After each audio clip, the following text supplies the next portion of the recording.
మళ్ళీ ఆంధ్రాలో కూడా మనల్ని గుర్తించడానికి బతకడానికి ఒక అవకాశం ఇచ్చారు చంద్రబాబు గారు. అయితే అది నాకు చాలా సంతోషంగా ఉంది. మొత్తానికి అసలు కలుస్తారో లేదో అని టెన్షన్తో ఉన్నాను. ఎందుకంటే సీఎం గారిని కలవడానికి ఒక ఆర్డినరీ అమ్మాయికి సాధ్యం కాదు. కానీ నా తండ్రిలాగా ఆయన పిలిచి నా బిడ్డని ఆశీర్వదించారు. అది నాకు చాలా సంతోషంగా ఉంది.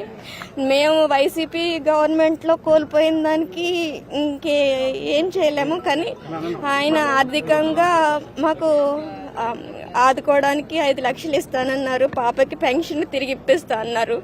10,000 ఆ పెన్షన్ ఇప్పిస్తా అన్నారు. అది చాలా సంతోషం. చాలా చాలా చాలా థ్యాంక్ యూ సార్. అలాగే కోర్టు కేసులు కూడా నాకు ఇమ్మీడియట్గా నాకు సాల్వ్ చేపిస్తానని అన్నారు. ఆ లీగల్ సెల్ ద్వారా నాకు మాట్లాడిస్తానన్నారు. చాలా సంతోషం సార్. నెక్స్ట్ అలాగే నేను ఒక చిన్న జాబ్ పిల్లకి ఏమన్నా ఇవ్వమంటే అది కూడా మాట్లాడతానన్నారు. నాకు అంతే చాలా. ఇంకా నాకేమి పాపకి స్పైనల్ కార్డ్ ఇంజ్యూరీ అండి.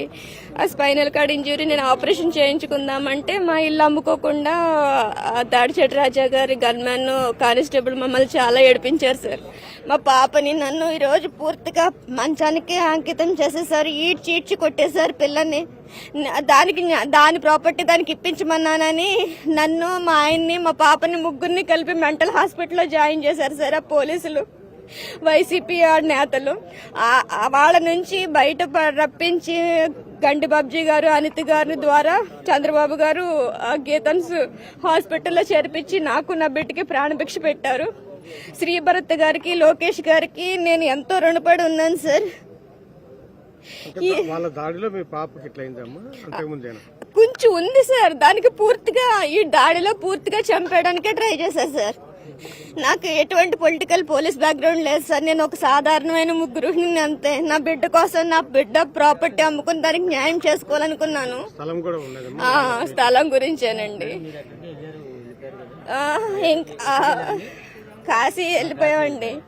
ఇంకా ఇంకా ఇంకా జగన్మోహన్ రెడ్డి గారే మళ్ళీ వస్తే నేను ఇంకా అక్కడ గంగలో దూకేద్దాం అనుకున్నాను సార్. కానీ నా అదృష్టం కొద్దీ చంద్రబాబు గారు గెలిచారు.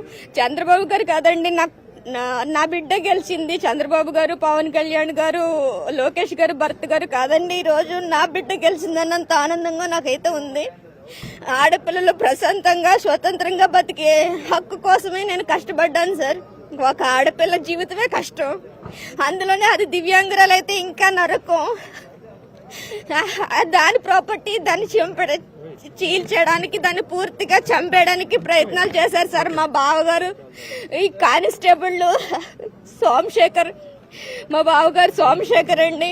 ఆయనకి అసలు నిర్దాక్షిణ్యంగా నా భర్తకి కొడుకులు లేకపోతే ఆయన కొడుకు ఎలా వెళ్ళిపోద్దండి. కేవలం ఈ కానిస్టేబుల్ అండ చూసుకుని ఆయన కూడా కొడుకుడు సూర్యనారాయణరావు గారు అండ చూసుకుని సోమశేఖర్, భరత్ కూడా ఇలాగే ఏడిపించారు సార్. నా బిడ్డని చంపడానికి అన్ని రకాలుగా ప్రయత్నాలు చేశారు. ఇప్పుడు రక్షించారు. Thank you sir. Thank you so much.